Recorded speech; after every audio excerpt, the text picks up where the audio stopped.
Le conte du baobab et du petit village. Il était une fois, au cœur de l'Afrique, un petit village prospère niché au pied d'un immense baobab. Les habitants de ce village vivaient en harmonie, cultivant la terre et s'entraidant mutuellement. Un jour, un étranger vint visiter le village. Il était impressionné par l'arbre majestueux qui se dressait au centre de la place du marché.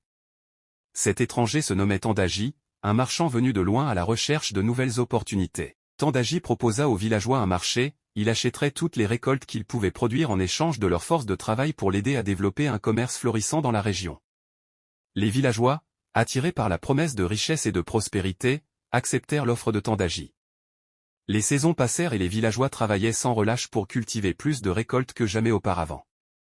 Le baobab, témoin silencieux de leurs efforts, continuait de grandir et de prospérer lui aussi. Mais à mesure que le temps passait, les villageois commencèrent à remarquer un changement. Ils travaillaient dur, mais ne voyaient pas vraiment les fruits de leur labeur. Tandaji, quant à lui, devenait de plus en plus riche, tandis que le village stagnait dans une pauvreté grandissante. Un soir, alors que le baobab se dressait imposant sous le clair de lune, les villageois se réunirent en conseil.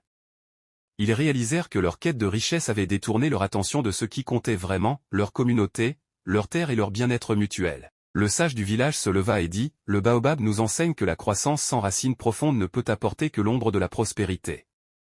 Nous avons sacrifié notre harmonie et notre bonheur pour des promesses vides de richesse rapide. Retournons à nos valeurs, à la terre qui nous nourrit et à la solidarité qui nous lie. » Les villageois acquiescèrent, décidés à retrouver leur équilibre. Ils se détournèrent de l'accord avec Tandaji et recommencèrent à cultiver la terre selon leurs méthodes traditionnelles, en prenant soin les uns des autres. Avec le temps, le village retrouva sa prospérité véritable. Le baobab, quant à lui, continua de croître, symbole de la sagesse retrouvée des villageois et de leur respect pour la nature et le travail humain. Leçon à tirer, ce conte illustre que la véritable richesse réside dans les valeurs communautaires, le respect de la nature et le travail honnête.